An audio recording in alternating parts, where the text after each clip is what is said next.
Assalamualaikum sahabat cerita puisi. Kita ulas film terbaru tahun 2024. Judulnya Baje Vayu Vega yang dibintangi Kartikeya Gumakonda. Film ini cukup seru dan menghibur. Oke, selamat menonton ya.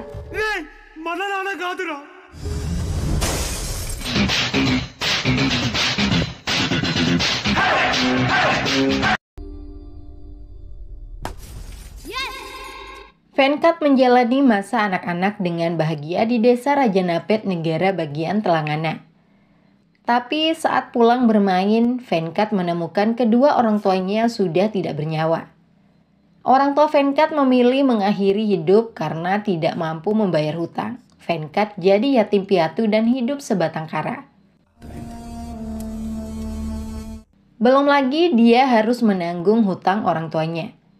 Salah seorang warga desa yang uangnya sudah dipinjam, Basava ingin tetap menagih hutang. Sebagai gantinya, Venkat dibawa paksa untuk bekerja sampai hutang orang tuanya lunas. Venkat berusaha memberontak memberikan perlawanan. Warga lainnya, Laksamaya yang merupakan sahabat ayah Venkat, menghentikan kekejaman Basava. Laksamaya memarahi Basava yang tidak memiliki rasa kemanusiaan. Untuk melunasi hutang orang tua Venkat, Laksamaya yang hanya seorang petani miskin tidak memiliki uang tunai.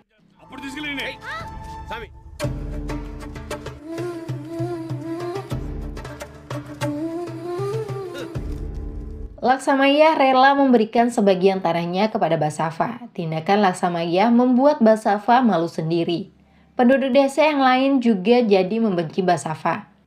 Venkat dibawa pulang ke rumah Laksamaya. Istri Laksamaya, Yashoda, memperlakukan Venkat seperti anak sendiri.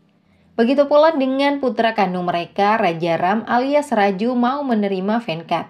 Laksamaya menganggap Venkat seperti putra bungsunya. Tidak ada perlakuan berbeda dengan Raju. Buktinya Laksamaya mendukung bakat Venkat yang pandai bermain kriket. Laksamaya bekerja keras untuk membiayai Venkat mengikuti latihan sebagai atlet kriket. Pengorbanan itu dibalas dengan segudang prestasi oleh Venkat. Duka kembali menyelimuti Venkat ketika ibu angkatnya alias istri Laksamaya meninggal karena sakit. Tapi Laksamaya tetap meminta Venkat dan Raju menjalani hidup dengan optimis. Untuk mewujudkan mimpi menjadi atlet kriket, Venkat harus pergi ke kota Hyderabad. Rajaram juga ikut untuk mencari pekerjaan di perusahaan besar bidang perangkat lunak. Bertahun-tahun kemudian, Laksamaya pergi menjenguk kedua putranya di kota Hyderabad. Sejak turun dari bus, Laksamaya disambut oleh anak buah Raju yang telah sukses. Laksamaya dibawa ke sebuah hotel berbintang dan diperlakukan seperti raja. Betapa bahagianya Laksamaya melihat putra kandungnya, Raju, telah menjadi orang besar. Penampilan Raju yang berjas rapi menunjukkan dia telah sukses. Raju membawa ayahnya ke hotel karena rumah mereka sedang direnovasi. Biaya sewa hotel juga ditanggung perusahaan tempatnya bekerja. Putra angkat Laksamaya, Venkat yang diperankan Kartikeya, juga telah menjadi atlet kriket profesional. Venkat memberitahu ayahnya bahwa tahun ini dia akan terpilih masuk tim negara bagian Telangana. Kesuksesan Raju maupun Venkat membuat Laksamaya bangga. Perjuangan dan pengorbanannya tidak sia-sia. Laksamaya bisa kembali ke desa dengan perasaan tenang dan bahagia.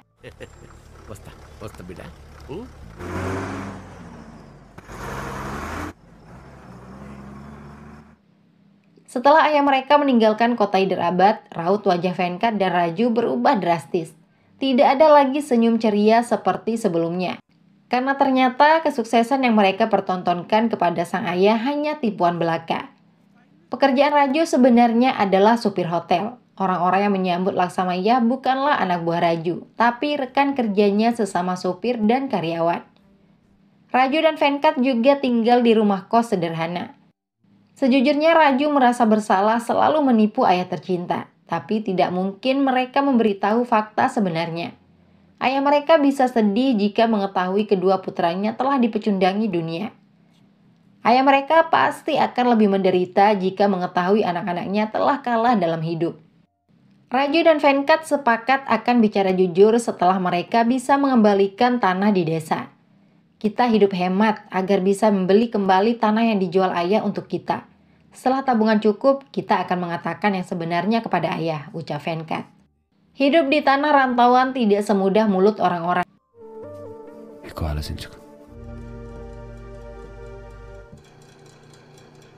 Awalnya Raju melamar pekerjaan di sebuah perusahaan besar, namun Raju terkendala tidak bisa bahasa Inggris.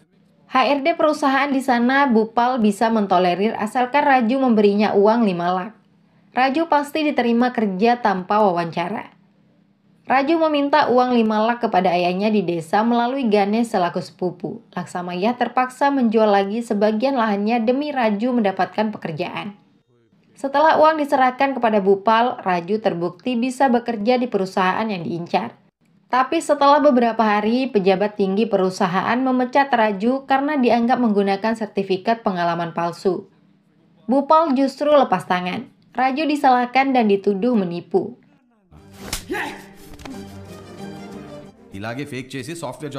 Akibatnya Raju tidak hanya dipecat dari perusahaan itu saja, tapi namanya masuk daftar hitam semua perusahaan multinasional.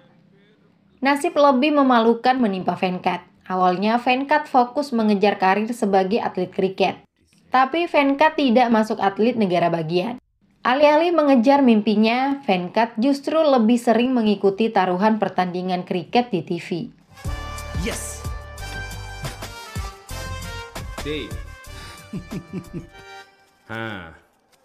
Venkat tidak pernah bercerita kepada Raju apa yang sebenarnya terjadi. Kembali ke masa saat ini, Laksamaya yang sudah pulang ke desa menceritakan kesuksesan kedua putranya kepada para penduduk.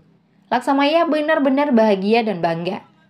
Raju dianggap sudah mapan, saatnya Laksamaya memikirkan pernikahan Raju. Salah seorang warga yang memiliki keponakan perempuan di Hyderabad bersemangat untuk mengadakan perjodohan. Laksamaya setuju-setuju saja dengan usul itu. Raju sendiri tidak pernah mengurus wanita. Berbeda halnya dengan Venkat yang menyukai seorang gadis di sekitar tempat tinggalnya.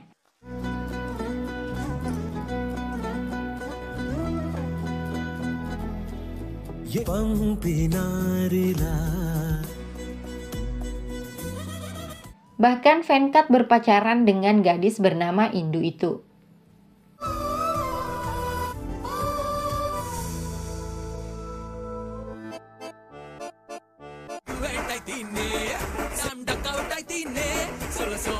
Masalah muncul dari rencana perjodohan Raju dengan gadis yang tinggal di Hyderabad. Jika kalian mengira gadis itu adalah Indu, salah banget guys. Film ini nggak senorak itu.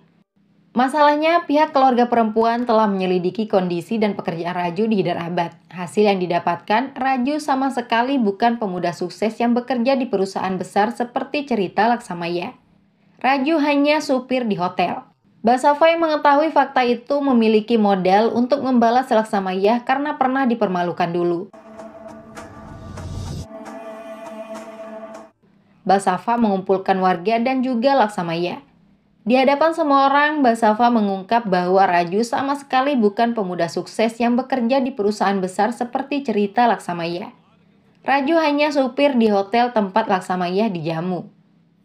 Putramu bukanlah pemilik mobil, putramu hanya supir. Kamu dibodohi oleh putramu, ungkap Basava. Laksamaya tidak percaya semua ucapan Basava, tapi Basava terus mengoceh. Bahkan Venkat yang dibanggakan sebagai atlet kriket, faktanya menjadi orang yang hanya menonton pertandingan kriket di TV dan mempertaruhkan uangnya. Kalau kamu tidak percaya, tanya saja keponakanmu Ganesh. Bagaimana Ganesh? Ujar Basava. Ganesh terdiam 1000 bahasa. Ganesh hanya menundukkan kepala. Itu artinya Ganesh membenarkan semua ucapan Basava. Kenyataan itu membuat Laksamaya patah hati. Laksamaya merasa sangat malu. Dia menangis berjalan menyendiri meninggalkan keramaian. Laksamaya sedih, dadanya sesak, hatinya perih. Laksamaya jatuh ambruk ke tanah.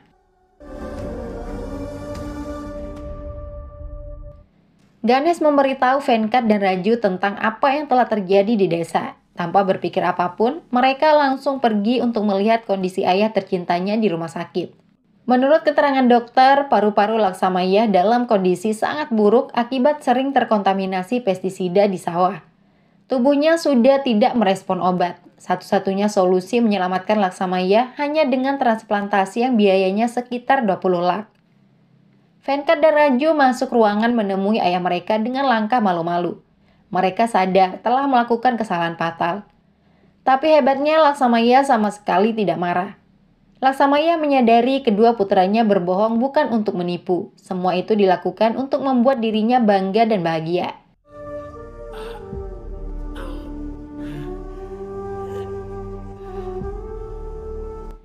Dulu saat kalian kecil, saya juga sering membohongi kalian agar kalian senang. Jika apa yang kalian lakukan sekarang disebut menipu, berarti saya juga seorang penipu, ucap Laksamaya. Kata-kata bijak Laksamaya membuat Venkat dan Raju menangis. Laksamaya meminta kedua putranya tidak menangis.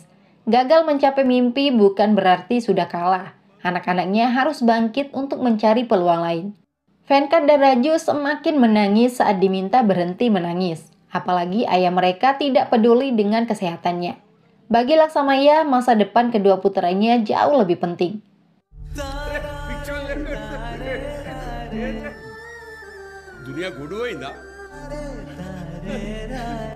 Bagi Venkat dan Raju, hal terpenting saat ini adalah menyelamatkan ayah mereka. Biaya 20 lak bukanlah uang kecil. Sisa sawah ayah mereka juga tidak akan cukup jika dijual. Venkat akan mencari uang di kota Hyderabad. Raju dan Ganesh diminta menemani ayah mereka. Venkat mengambil tabungannya selama ini, tapi nilainya tidak seberapa. Venkat mencoba meminta bantuan ke teman-temannya. Raju juga mendapat sedikit bantuan dari manajemen hotel tempatnya bekerja. Sayangnya masih jauh dari cukup. Venkat bingung harus mencari uang kemana lagi. Selama ini Venkat mendapatkan penghasilan dari mengikuti taruhan kriket kecil-kecilan di tempat Sekar yang juga tetangganya. Untuk bisa menyelamatkan ayahnya, Venkat memberanikan diri akan mengikuti taruhan besar. Venkat mengajak Sekar menemui bandar besar bernama Vansi. Uang 4 lak di tangan Venkat dipertaruhkan. Jika menang, Venkat akan mendapat 10 kali lipat atau 40 lak. Kebetulan saat itu pertandingan kriket yang ditaruhkan antara Mumbai melawan Chennai. Venkat memilih Chennai. Sebagai mantan atlet kriket, Venkat bisa melihat tim Chennai lebih hebat.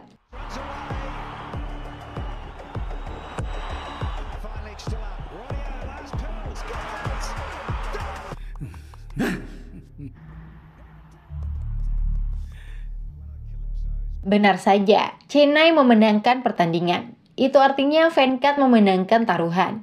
Venkat dan Sekar bisa bernafas lega. Uang taruhan akan diantar oleh Vamsi besok pagi. Masalah biaya operasi ayahnya sudah aman. Venkat memberitahu kabar baik itu kepada Raju. Tanpa menceritakan sumber uangnya, Venkat meminta Raju membawa ayah mereka ke Hyderabad untuk dilakukan operasi. Venkat yang sedang teleponan dikagetkan oleh sebuah mobil yang ngebut secara ugal-ugalan. Mobil itu bahkan menabrak pengendara motor. Venkat bergerak cepat membantu. Pelaku justru masih asyik di dalam mobil. Aduh!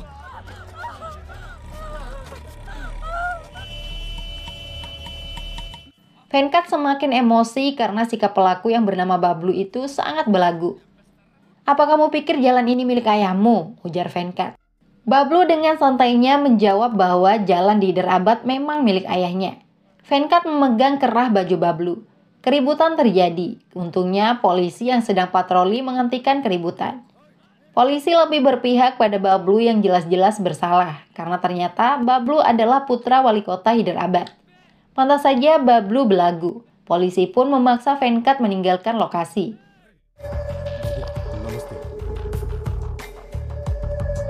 Bablu sangat sombong karena pengaruh ayahnya. Wali kota Hyderabad, George, bukan pejabat biasa. George jauh lebih berpengaruh dari menteri maupun CM. Padahal 30 tahun lalu, George dan adiknya David hanya perantau yang datang dari Karnataka untuk mencari nafkah. Awalnya George dan David bekerja sebagai buruh pabrik. Pemimpin serikat buruh tidak menyukai George dan David yang berasal dari negara bagian lain. Perselisihan terjadi. Pemimpin serikat buruh dan anak buahnya dibunuh dengan kejam. George dan David dijebloskan ke penjara.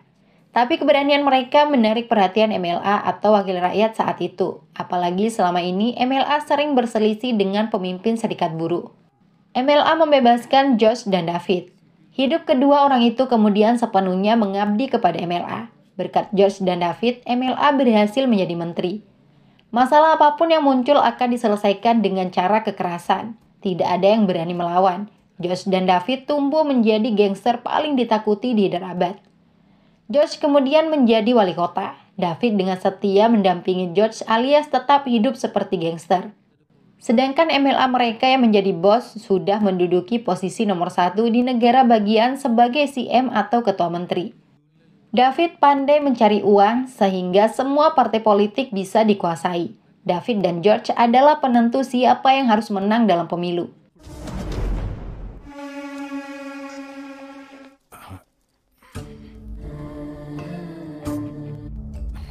Namaste. కూర్చో.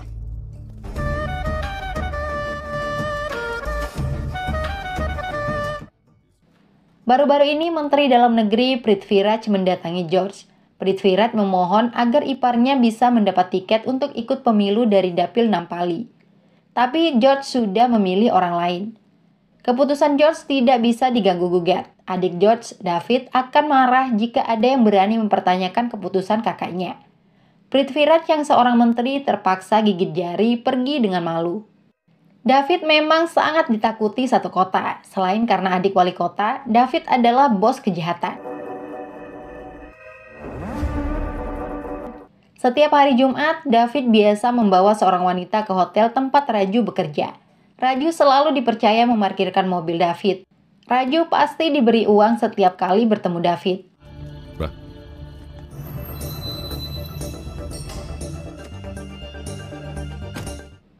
Kembali ke masa saat ini, Venkat pulang ke kos. Di sana sudah ada Indu yang menunggu.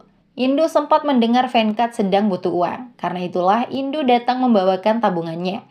Meski nilainya tidak besar, setidaknya bisa meringankan beban kekasihnya itu.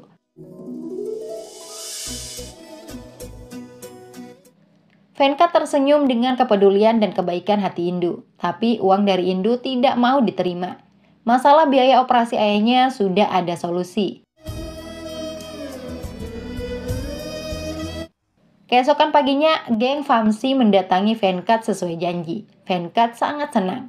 Apalagi ayahnya sudah dibawa ke rumah sakit di Hyderabad untuk dioperasi.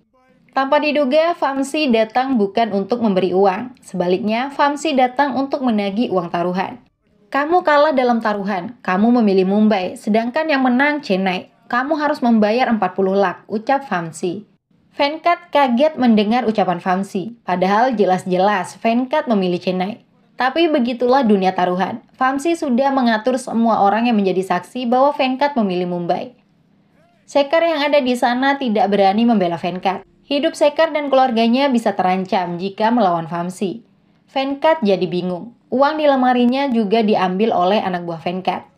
Kamu harus bayar sisanya 36 lakh jam 9 malam nanti. Jika tidak, saya akan jual organ tubuhmu. Ancam Vamsi pergi.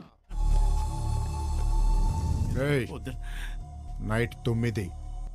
Raju yang baru datang kaget melihat semua yang terjadi. Raju memarahi Venkat karena terlibat taruhan. Sekar meminta Raju tidak memarahi Venkat. Sebenarnya Venkat menang taruhan, tapi ditipu oleh Vamsi. Sekar menyarankan Raju membawa Venkat pergi jauh dari Hyderabad. Kabur bukanlah solusi. Raju akan meminta bantuan tamu hotel langganannya David. Penipu seperti Vamsi akan takut menghadapi David. Venkat juga diminta menyusul ke hotel. Setelah maghrib, David datang ke hotel. Raju yang sejak tadi menunggu langsung menyambut David. Raju menceritakan tentang adiknya yang telah ditipu taruhan oleh Vamsi. Adik saya diharuskan membayar uang taruhan, padahal adik saya menang, tutur Raju. David mengenal semua penjahat. Saat itu juga David menelpon Vamsi. David memarahi Vamsi yang memberikan deadline sampai jam 9 malam. Seharusnya batas pembayaran pukul 7 malam. Ternyata selama ini Vamsi bekerja untuk David. Begitulah sosok David, dia bosnya para penjahat. David adalah gangster penguasa Hyderabad. Raju dibuat pangling dan salting. David hanya menganggap Raju sebagai pelayan hotel yang bertugas memarkir mobilnya. Venkat yang sudah sampai halaman hotel tidak berani mendekat. Hey, తీసుకో.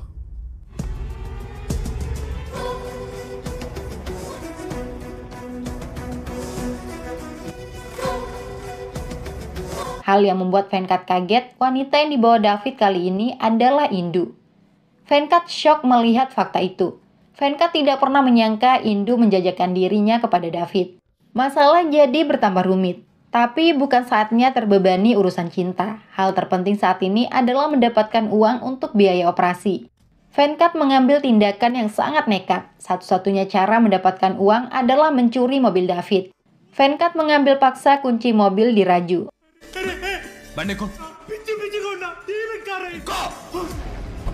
Tidak ada pilihan lain bagi Raju kecuali ikut masuk mobil. Mereka tancap gas menjauh dari hotel. Raju berusaha mengingatkan Venkat bahwa mencuri mobil David sama dengan bunuh diri. Tapi Venkat sudah tidak peduli resiko apapun. Ayah mereka harus diselamatkan. Venkat akan menjual mobil itu di negara bagian lain.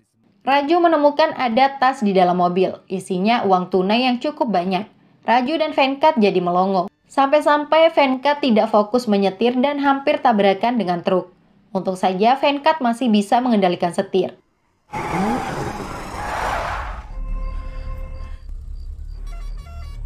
HP Raju terus berdering. Saat diangkat, ternyata yang menelpon dari tadi adalah David. Raju langsung panik setengah mati. Bagaimana mungkin David mengetahui mobilnya dicuri? Padahal biasanya David tidak akan keluar hotel sampai Sabtu pagi. Raju mengajak Venkat untuk kembali saja ke hotel. David pasti tidak akan membiarkan mereka keluar kota Hyderabad. Mereka bisa menggunakan alasan hanya keluar sebentar untuk mencoba mobil baru itu. Venkat setuju demi keselamatan mereka. Untuk biaya operasi, Venkat mengusulkan agar mengambil uang 20 lak di tas milik David. Nilai uang di tas sekitar 5 crore. David tidak akan menyadari kurang 20 lak. Venkat dan Raju mencari kantong plastik atau benda yang bisa digunakan untuk menyimpan uang. Bagasi mobil juga dibuka. Saat itulah mereka kembali dibuat kaget. Mereka melihat ada mayat di bagasi. Venkat mengenal wajah mayat itu. Dialah Bablu, putra wali kota George atau keponakan David. Venkat ingat sempat bertengkar dengan Bablu kemarin malam. Wali kota George mengira putranya hilang. Kepolisian sudah dikerahkan untuk mencari Bablu. Parahnya Bablu hilang sejak bertengkar dengan seseorang di jalan. George meminta kepolisian memburu orang itu. Hey, Commissioner. Venkat sendiri bingung harus berbuat apa dengan mayat di dalam mobil. Apalagi David terus-terusan menelpon. Venkat berjanji akan mengembalikan mobil asal diberikan uang. David harus mengirim orang lain untuk mengambil mobil. Waktu dan tempat juga ditentukan oleh Venkat.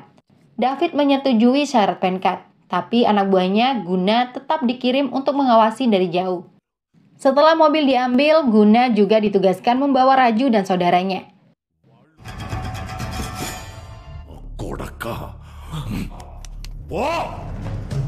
David benar-benar tidak menyangka mobilnya akan dicuri. Belum lagi David harus menghadapi kakaknya, wali kota George yang sedang panik karena Bablu hilang. Rupanya David telah bersekongkol dengan Mendagri Prithviraj untuk melawan George. David sudah bosan selalu menjadi pendamping kakaknya. David ingin menjadi wali kota menggantikan George pada pemilu berikutnya. Prithviraj menyambut baik kawan barunya. Semua bisa diatur dengan uang. David akan memberikan Prithviraj dana sebesar 5.000 crore untuk mengatur segalanya. Prithviraj juga bisa menjadi CM dengan uang sebanyak itu. Kembali ke Venkat dan Raju. Mereka bertemu dengan utusan David. Guna yang mengawasi dari jauh kaget melihat wajah Venkat. Guna mengenal Venkat sebagai orang yang pernah bertengkar dengan Bablu. Tanpa pikir apapun, Guna menembak Venkat. Untungnya Venkat tidak kena. Hanya saja tas di tangan Venkat jatuh. Venkat dan Raju kembali masuk mobil lagi. Mereka bisa kabur karena Guna tidak berani menembak mobil David.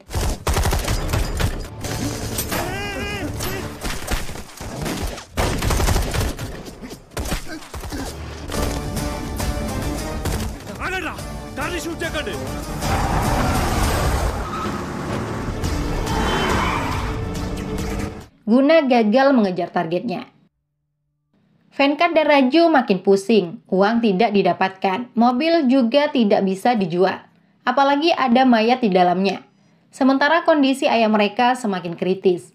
Paman mengalami koma, staf di rumah sakit tidak mau mengobati sebelum ada pembayaran, tutur Ganesh melalui telepon. Venkat dan Raju bergegas ke rumah sakit, tapi mereka sadar sedang diincar oleh anak buah David dan juga kepolisian terkait hilangnya putra wali kota. Untuk bisa ke rumah sakit, Venkat sengaja melukai tangannya. Ambulans datang menjemput, sehingga mereka bisa sampai rumah sakit. Venkat memohon-mohon kepada dokter agar ayahnya diobati, tapi tanpa uang, dokter tidak peduli. Perawat mulai memberikan pengobatan setelah menerima uang muka yang dibayarkan seseorang. Dialah Indu, kekasih Venkat. Indu juga menjelaskan kronologis dirinya menginap di hotel bersama David. Indu mengetahui Venkat gagal mendapatkan uang untuk operasi ayahnya. Karena itulah Indu meminjam uang kepada bos salon kecantikan tempatnya bekerja. Bosnya yang meminta Indu menemani David ke hotel. Setelah sampai hotel, bosnya sudah ada di dalam kamar. Indu sendiri sudah bisa pergi karena hanya dimanfaatkan untuk mengalihkan perhatian saja. Pada saat akan pergi, Indu mendengar David bicara di telepon telah membunuh putra wali kota. David hanya membunuh keponakannya saja, sedangkan kakaknya masih dibutuhkan untuk kepentingan politik. David menghabisi Bablu karena akan dicalonkan sebagai wali kota oleh George. David teleponan dengan Mendagri Prithviraj. Hal terpenting bagi Prithviraj, uang 5.000 crore yang dijanjikan David. Uang itu hanya bisa diambil dengan catatan di uang kertas pecahan 2.000 rupiah yang disimpan di dashboard mobil. David meminta anak buahnya Guna untuk mengambil uang kertas pecahan 2.000 itu. Kemudian Guna harus segera ke Delhi. Guna sudah mendapatkan duplikat kunci mobil dari Indu. Tapi saat Guna ke tempat parkir, mobil sudah tidak ada. Venkat heran dengan pola yang digunakan David. Untuk apa David gonta-ganti wanita setiap minggu masuk hotel? Kenapa pula orang lain seperti Indu yang ditugaskan memberi Guna kunci duplikat mobil? Venkat meminta Indu menanyakan kepada temannya yang pernah duluan diajak ke hotel oleh David. Ternyata setiap wanita yang diajak tidak pernah benar-benar menginap bersama David. Tugas utama wanita itu hanya memberikan kunci mobil kepada anak buah David. Venkat curiga ada hal rahasia yang sebenarnya dilakukan David di kamar hotel. Dugaan yang paling memungkinkan adalah bisnis narkoboy. Urusan wanita hanya kamuflase saja. Dugaan Venkat 100% benar. Venkat baru menyadari bahwa David sama sekali tidak peduli dengan mobilnya. David juga tidak begitu khawatir dengan mayat di dalam mobil. David hanya mementingkan catatan di uang kertas 2.000 yang bisa digunakan untuk mengambil uang hitam di Delhi. Selama kita memiliki catatan itu, dia tidak akan berani menyakiti kita. Nilai uang hitam itu pasti sangat besar, ucap Venkat. Raju pergi untuk mengambil catatan pada uang kertas 2.000 di dashboard mobil. Tapi Raju terlebih dahulu ditangkap oleh Guna. Raju disiksa agar buka mulut di mana mobil David disembunyikan. Venkat melihat Raju dipukul. Seketika itu Venkat mengamuk. Untuk pertama kalinya Venkat berani melawan anak buah David. Guna dan gengnya dihajar habis-habisan. Ternyata Venkat sangat hebat dan kuat. Musuh di hadapannya hanya butiran debu. Guna yang sok galak dibuat babak belur hingga tidak berdaya.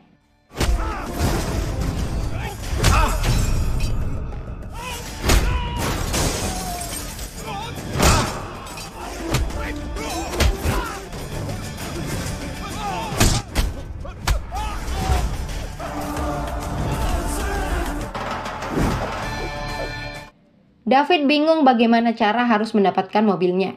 David memanfaatkan kakaknya yang sedang sibuk mencari Bablu. Foto Venkat ditunjukkan sebagai orang yang diyakini menculik Bablu. Cukup mudah bagi wali kota George menghancurkan hidup orang yang berani menculik putranya. Melalui media televisi, Venkat dan Raju diberitakan sebagai dalang sindikat narkoboy. Berita itu ditonton oleh Ganesh di rumah sakit. Ganesh langsung menemui Venkat dan Raju. Media begitu keji memberitakan tentang Venkat dan Raju. Mereka tidak hanya disebut terlibat sindikat narkoboy, tapi juga pelaku penculikan putra wali kota. Penculikan itu untuk mengalihkan perhatian polisi sehingga distribusi narkoboy di Hyderabad berjalan lancar.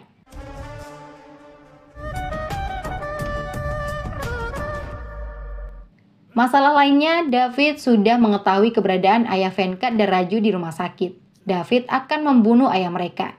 Tanpa dibunuh, ayah mereka juga akan mati sendiri jika operasi tidak dilakukan dalam waktu 1 jam. Apabila Venkat ingin ayahnya selamat, Venkat harus menyerahkan diri ke polisi. Venkat juga harus mengembalikan mobil. Jika kamu lakukan itu, saya akan biayai operasi ayahmu. Tapi jika kamu coba-coba bermain lagi, saya pastikan mayat ayahmu tidak akan pernah bisa kamu lihat. Ancam David menutup telepon. Venkat hanya terdiam tidak tahu harus berbuat apa, sedangkan Raju menangis membayangkan ayahnya akan dibunuh. Venkat berusaha menenangkan Raju, ayah mereka pasti akan baik-baik saja. Raju menampar Venkat, semua masalah yang datang karena Venkat. Dia bukan ayahmu, dia ayah saya, kamu memang tidak peduli dengan keselamatan ayah saya, ujar Raju marah. Venkat sedih mendengar kata-kata Raju. Ganesh angkat bicara membela Venkat. Ganesh menjadi saksi pengorbanan Venkat untuk ayah mereka. Dulu ketika Ganesh mengantar uang 5 lakh yang diminta Raju, Ganesh hanya bertemu Venkat karena Raju sedang di luar. Saat itulah Ganesh memberitahu kondisi kesehatan ayah mereka yang sudah parah akibat terinfeksi pestisida. Venkat mengajak Ganesh pergi ke dokter yang menangani ayah mereka. Perawatan harus dilakukan agar umur ayah mereka panjang, tapi biayanya sangat mahal. Untuk bisa membiayai obat dan perawatan sang ayah, Venkat rela menjual peluangnya sebagai atlet kriket kepada atlet lain. Venkat menjual posisinya seharga 10 lakh, karena itulah Venkat berhenti sebagai atlet. Pelatih kriket menyalahkan keputusan Venkat, tapi bagi Venkat, keselamatan ayahnya jauh lebih penting. Pak, tidak ada artinya saya sukses jika ayah saya tidak ada untuk menyaksikan kesuksesan saya. Ayah saya jauh lebih penting dari kesuksesan saya. Jangankan peluang, nyawa saja akan saya jual demi ayah saya, ucap Venkat. Cerita Ganesh membuat Raju terharu. Mereka berdua akur kembali. Kali ini Venkat akan menyerahkan diri ke polisi demi keselamatan ayah mereka.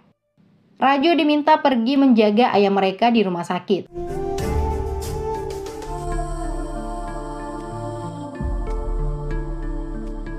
Inspektur polisi Jaguar mengurus penyerahan diri Venkat. Tanpa ragu-ragu, Venkat menandatangani semua tuduhan terhadapnya. Baik itu kasus narkoboy maupun penculikan putra wali kota. Polisi juga telah menemukan mobil milik David yang dicuri Venkat. Mayat putra wali kota ditemukan di dalam bagasi. Venkat sendiri tidak pernah buka mulut sejak menyerahkan diri ke kantor polisi. Wali kota Hyderabad, George sangat marah putranya telah dibunuh. George melarang komisaris polisi menghukum pelaku. George sendiri yang akan turun tangan memberikan hukuman. Malam itu juga George meminta komisaris mengeluarkan Venkat dari kantor polisi. David pura-pura ikut bersedih atas kematian keponakannya. David tidak peduli jika George akan membunuh Venkat. Hal terpenting bagi David adalah catatan pada uang kertas 2000-an yang akan digunakan untuk mengambil uang hitam di Delhi. Inspektur polisi yang bekerja untuk David ditugaskan mengambil selembar uang 2000 rupiah di dashboard mobil. Disinilah masalahnya, inspektur tidak menemukan uang itu. David jadi panik, ternyata Venkat bermain-main lagi. Tapi jika Venkat terbunuh, David tidak akan pernah mengetahui di mana selembar uang 2000 itu. Ternyata tanpa diketahui siapapun, Venkat sudah menugaskan Ganesh untuk mengambil uang 2000 di dashboard mobil. David dipaksa untuk menyelamatkan nyawa Venkat. Sementara George sudah sampai ke tempat Venkat. George langsung menampar Venkat berkali-kali. Setelah itu barulah George menanyakan alasan Venkat membunuh putranya. Venkat tetap diam meski dipukul dan disiksa dengan besi. George jadi hilang kesabaran. George mengambil pistol polisi untuk mengancam Venkat. Tetap saja Venkat tidak menunjukkan rasa takut. Dalam situasi genting itu, HP Venkat berdering. Hindu mengabarkan bahwa operasi ayahnya berjalan lancar. Kabar itu membuat Venkat tersenyum bahagia. Hal yang mengagetkan bagi George, Hindu menyebut bahwa David telah membayar semua biaya operasi sesuai janjinya. Akhirnya, Venkat mulai bicara tentang fakta yang sebenarnya kepada George. Saya hanya mencuri mobil David. Saya tidak pernah membunuh putra Anda. Mayat putra Anda sudah ada terkunci di dalam bagasi mobil, tegas Venkat. Venkat juga menjelaskan alasan dirinya menyerahkan diri ke polisi agar David membayar operasi ayahnya. Venkat sendiri yang meminta kakaknya, Raju, menginformasikan kepada polisi tentang keberadaan mobil David. Apabila Venkat benar-benar telah membunuh putra wali kota, Venkat pasti sudah dibunuh oleh David. Tapi Venkat yakin David akan datang menyelamatkannya. George tidak percaya dengan kata-kata Venkat. George tetap akan menembak Venkat. Saat itulah David datang menghentikan George. Saudara, kendalikan amarahmu. Membunuh Venkat tidak akan mengembalikan putra kita, ucap David. Sikap David membenarkan semua kata-kata Venkat. Apalagi David mengajak George pulang ke rumah. George yang sangat mengenal adiknya itu kini tersadarkan. David memang telah mengkhianatinya. Venkat tertawa merasa telah menang. David jadi bingung sendiri. Venkat memberitahu David bahwa rahasianya telah terbongkar. David tidak bisa mengelak lagi. "Kenapa kamu lakukan ini?" ujar George kepada David. Akhirnya David mengakui semuanya. David hanya ingin dihormati orang-orang seperti George. "Saya pikir kamu akan menjadikan saya wali kota berikutnya, tapi kamu malah ingin kursi wali kota itu untuk putramu. Lalu bagaimana dengan saya? Saya sudah melayanimu. Apa saya juga harus melayani putramu dan cucumu? Itu sebabnya saya bunuh putramu," ucap David. Tanpa diduga, David akan menembak George, tapi Venkat bergerak cepat mendorong David. George kemudian menembak mati David. Mayat David diurus oleh polisi yang sejak tadi jadi penonton. Sebelum George pergi, Venkat ingin memberitahu alasan dirinya diselamatkan oleh David. Tapi George sudah tidak peduli lagi. "Saya sudah kehilangan putra saya. Saya tidak butuh alasan mengapa kamu diselamatkan," ucap George pergi. Setelah masalah selesai, Venkat bertemu lagi dengan Raju dan Ganesh. Ayah mereka akan dipulangkan dari rumah sakit 2 hari lagi. Sementara di televisi, komisaris polisi menggelar jumpa pers terkait kematian David. Komisaris menyebut David terlibat bisnis narkoboy. Saat akan ditangkap, David melakukan perlawanan sehingga ditembak oleh polisi. Terungkapnya peran David berkat bantuan 2 pemuda bernama Venkat dan Raju. Wali kota George merasa sangat malu atas kejahatan adiknya sehingga mengundurkan diri dan meninggalkan kota Hyderabad. Laksamaya yang menonton berita itu di rumah sakit jadi bangga dengan kedua putranya. Pertanyaan besarnya, lalu bagaimana dengan selembar uang kertas Rp2.000 nilainya 5.000 crore? Venkat memiliki rencana indah dengan uang hitam itu. Tapi film berakhir di sini. Sudah dulu ya, sampai jumpa.